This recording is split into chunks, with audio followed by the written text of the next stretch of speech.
O grande erro de Marcelo Teixeira no Santos foi tentar dar um passo maior do que a perna. Seja muito bem-vindo, muito bem-vinda ao canal da Santos Mil Grau. Quem fala aqui, como sempre, é o Manuel. Pode me chamar de Manu. E se você é novo ou nova por aqui, se inscreve no canal, ativa as notificações, deixa o like, é muito importante. A gente acabou de passar dos 20 mil seguidores e a gente quer continuar crescendo, então conto com a sua audiência, conto com a sua ajuda aí dando like, comentando no vídeo para fortalecer. Beleza? Marcelo Teixeira, ele foi eleito para o seu terceiro mandato no final de 2023 e pulando para cá agora, pro meio de 2025, a fase do Santos é uma porcaria, né? E aí a gente fica naquela divisão do pessoal que tá com razão nervoso, fica chamando o cara de Rueda 2.0, e é o pior câncer que já aconteceu na história do Santos. A galera tem memória curta mesmo e parece esquecer do Rueda. Enquanto os defensores ficam defendendo, não, porque ele é perfeito, ele é o salvador da pátria, ele trouxe o Neymar de volta. E não é nenhum nem outro. Eu vou tentar aqui refletir um pouquinho e dar minha opinião a respeito do que eu acho, convidando você para também se juntar a esse debate e dar a sua opinião a respeito do que você acha sobre Marcelo Teixeira. Eu não votei no Marcelo Teixeira, tá?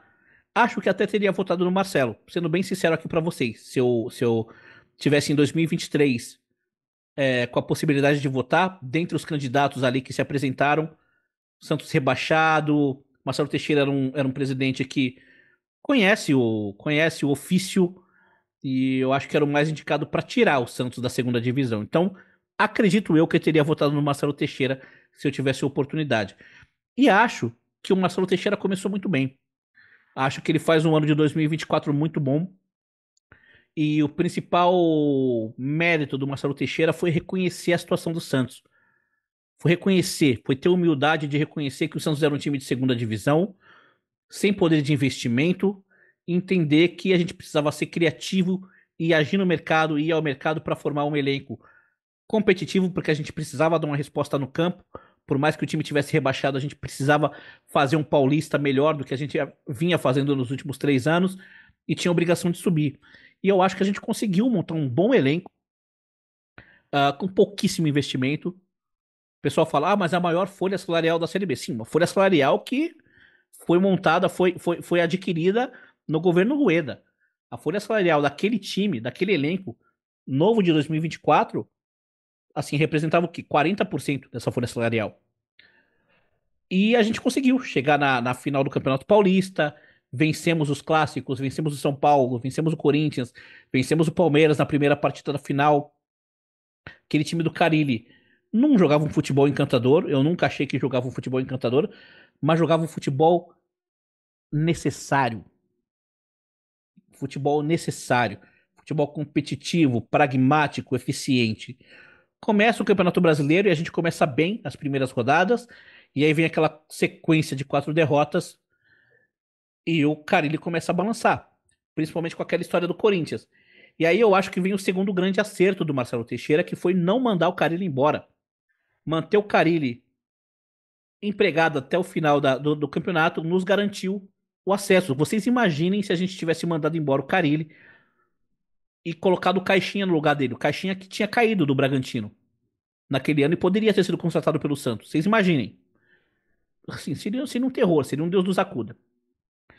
Felizmente, na minha opinião, o Marcelo Teixeira acertou em manter o Carille até o final do ano. E aí começam os erros. Claro, a relação do Carille com o torcedor era péssima, né? Ele continuar era inviável. Mas eu acho que era nessas horas que o Marcelo Teixeira tinha que mostrar quem mandava e bancar o cara. Eu mesmo achava que tinha que trocar. Mas hoje a gente vê que eu achava que tinha que trocar por motivos diferentes da maioria do resto dos torcedores, né? Eu achava que tinha que trocar porque era inviável a relação do Carille com a torcida do Santos. O resto dos torcedores achava que tinha que trocar porque achava que o trabalho dele era ridículo, horroroso.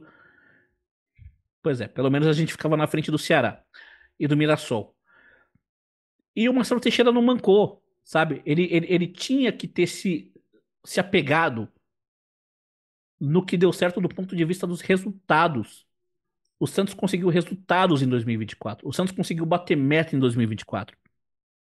E ele não subiu com a mesma humildade para 2025 que ele teve no começo de 2024. Se em 2024 o pensamento dele era um pensamento de humildade, de austeridade, de vamos reconhecer que somos um time de segunda divisão, que o Santos ficou brigando para não cair durante anos, e agora fazer um time competitivo, que saiba se defender, que não tome muitos gols, e que saiba competir, mesmo que seja para ganhar só de 1-0. Isso é melhor do que ganhar um jogo de 4-0 com o Soteldo subindo na bola e depois tomar de 7-1 e depois tomar de 3-0 na Vila. Ao subir para a primeira divisão, o Marcelo Teixeira não encarou o ano de 2025 com a mesma humildade, com a mesma humildade. Ele se vislumbrou. Ele falou: Meu Deus, voltamos. Agora voltou a verba de TV. Ah, vendemos o Jair. Olha, 90 milhões na nossa conta.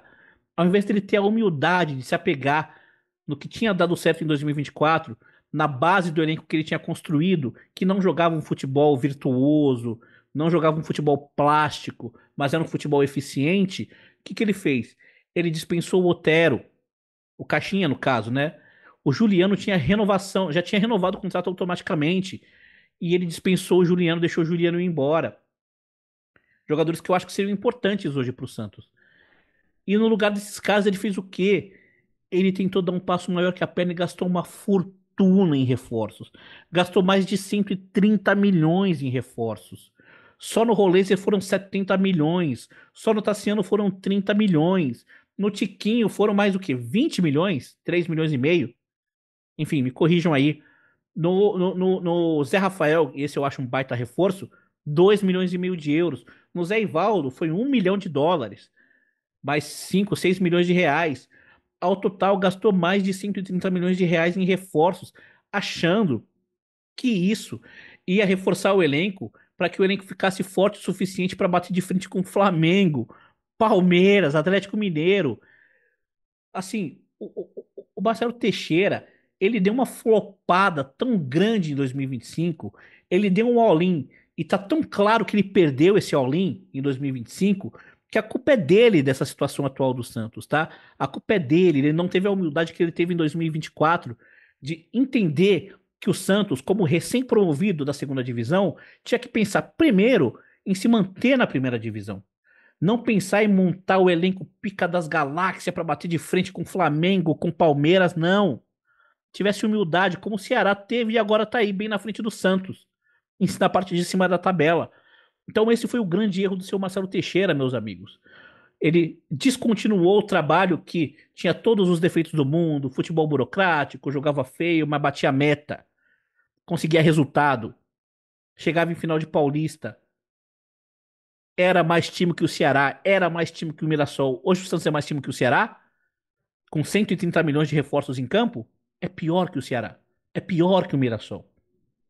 Trocar o Carille pelo Caixinha, a gente trocou para melhor? Trocamos para pior. Trocamos para pior. E agora o Kleber Xavier tem uma bucha aí em mãos. Tem um elenco caríssimo, de jogadores que não são espetaculares e depende exclusivamente do Neymar voltar para salvar esse time, né? Porque quando o Neymar esteve em campo, de fato o time jogou bem. Mas se o Santos está na situação que está, a culpa é exclusivamente do Marcelo Teixeira, meus amigos. Tá? Não se esqueçam disso. Na minha opinião, esse foi o grande erro dele. Quero saber a sua opinião. Concorda comigo? Discorda de mim? Comenta aí. O que você acha que o Santos está nessa situação? Gostaria de saber a sua opinião. Não se esqueça de se inscrever no canal, ativar as notificações, deixa o like, nos siga nas redes sociais. E é isso aí. Amanhã tem vídeo de novo e pra cima deles.